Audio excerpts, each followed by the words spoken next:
Years following the attacks, we've all learned to adjust to a new way of life with new security procedures seemingly everywhere we go. We may grumble about the inconvenience at times, but for some people, the aftermath of 9/11 is an ever-present burden to bear. I sat down with a young woman from Derby who shared her remarkable journey from loss to learning how to live again. I've had a lot of happiness come into my life through my husband, through my children. Amanda Gregory Carpenter is a devoted wife and mother of 3.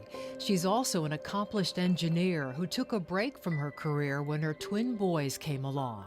Her life seems picture perfect, but Amanda carries a pain few of us can truly understand. She is a child of 9/11. I was really proud of him. I was proud that he worked in the World Trade Center. Amanda's father, Donald Gregory, was a bond broker for Cantor Fitzgerald. And I think I remember even throughout high school, I would look up, when I would see that skyline and know that my dad was up there. But for her father, family was everything. In his suit, from having worked a long day in the city, again, starting at 6 o'clock in the morning, he would come straight to the baseball field or the softball field or to our basketball practice to coach our games. Amanda's story of what happened on September 11th begins the day before, when she called home from college in Florida to talk to her father, who had just returned to Cantor Fitzgerald after heart bypass surgery. And he said, "I want to walk you down the aisle, I want to hold your children." And so when we got on the phone that night on September 10th,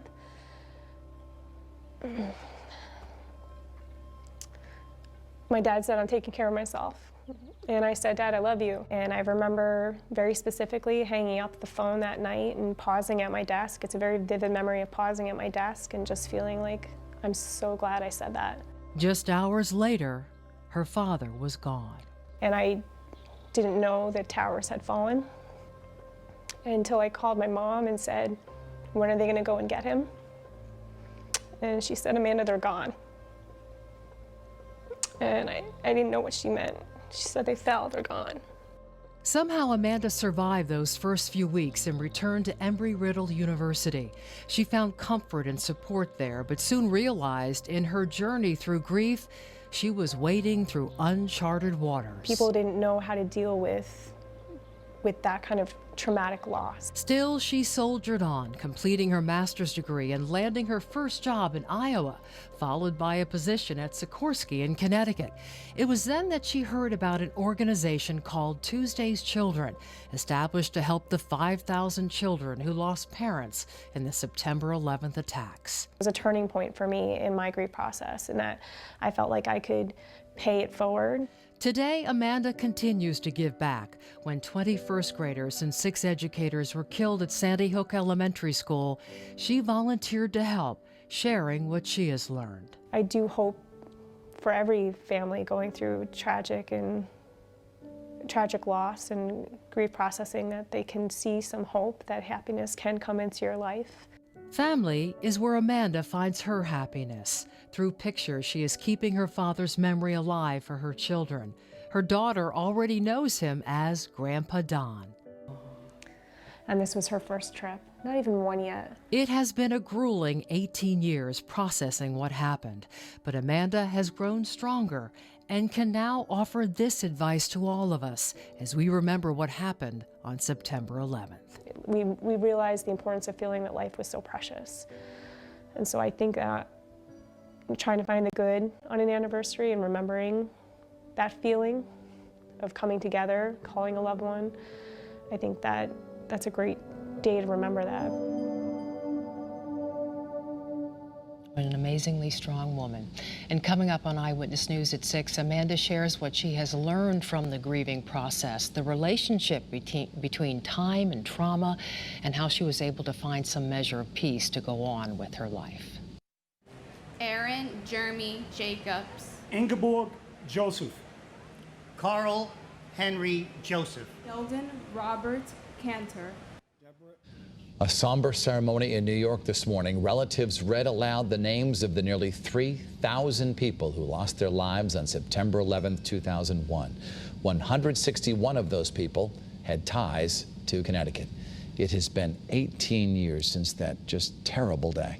And for many people, that may seem like a long time, but for those who lost loved ones, the trauma and grief can still feel just as fresh. Aw, is that high school graduation? So this is high school. That actually could be one of the last pictures I have with my father. Amanda Gregory Carpenter shared a special bond with her dad. This is probably one of my favorite pictures of me and my dad. Oh, I love that.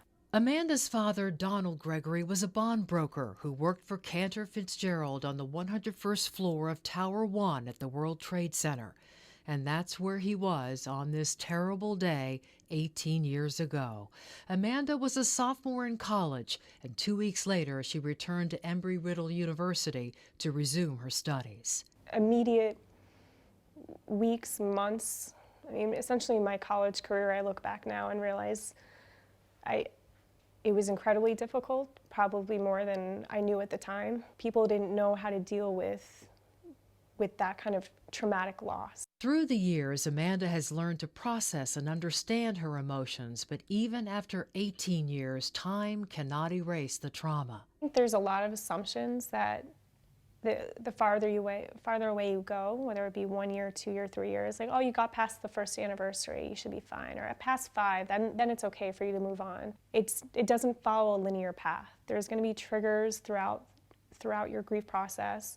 For Amanda, those triggers were fire engines and ambulances, but even the time of year can bring back feelings of anxiety and despair. It was about a month ago. I just kind of felt down, and I didn't know why, and I was like, oh, it's August, it's coming. And I realized, I was like, that's it. In the first few years after the attacks, Amanda went with her family to the memorials that were held in New York City. But the 10th anniversary was different. When they opened the memorial towers, being there with my brother and my sister, seeing my dad's name, it was incredibly difficult. It has been a long journey, and even after all she's been through, Amanda says hope and happiness are still possible if you can find the courage to be open to it. If your dad could see you right now, what would you hope that he would see in you? Just love for family, that we're just continuing it, that I married a man that he would be proud of and he would love. And then I have children that are going to know his name, and they're going to know his humor, they're going to know his story, and that I'm going to continue trying to help others so that his loss is not for nothing. I know her dad would be really proud of her. He would be. Amanda got some important guidance along the way, Dennis, from a group that was formed especially to help the children of 9/11 who lost a parent on that day. And we'll have more on this group, Tuesday's Children, tonight on Eyewitness News at 11, a fantastic organization. 18 years and the pain and grief is still so raw. Time can heal some things, but when it comes to trauma, a traumatic event like that, it's a little bit more difficult. It kind of stays with you, as I've learned. Probably a little therapeutic to talk about it, too, with you. Yes, but I could and tell the story, but I could see it coming back. Very difficult.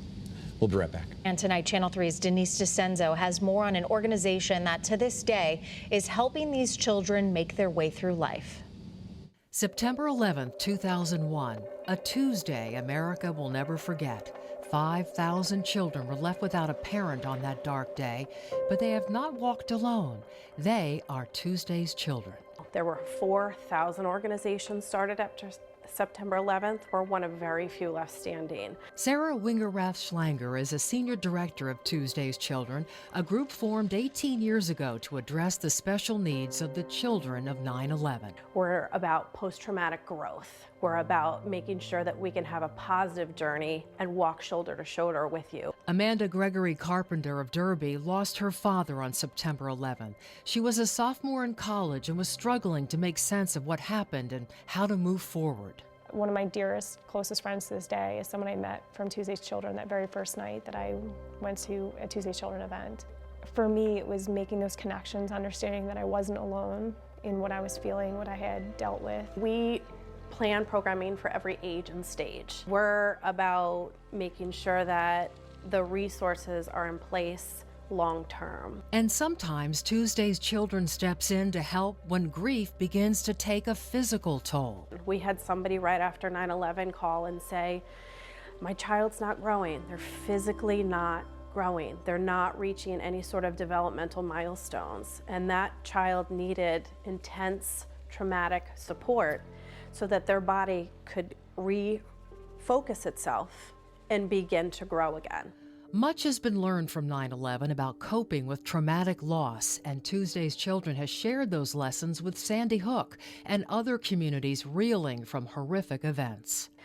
You know, here's our guidebook. Let us help you walk through this. We've taken a long-term healing model and made sure that we can put it in other communities, whether that be Newtown, Las Vegas, Parkland. And Tuesday's Children says there's a way we can all help in that healing. A little kindness is all it takes. What can we all do as neighbors, friends, to make it a little bit easier? I think remembering that words matter.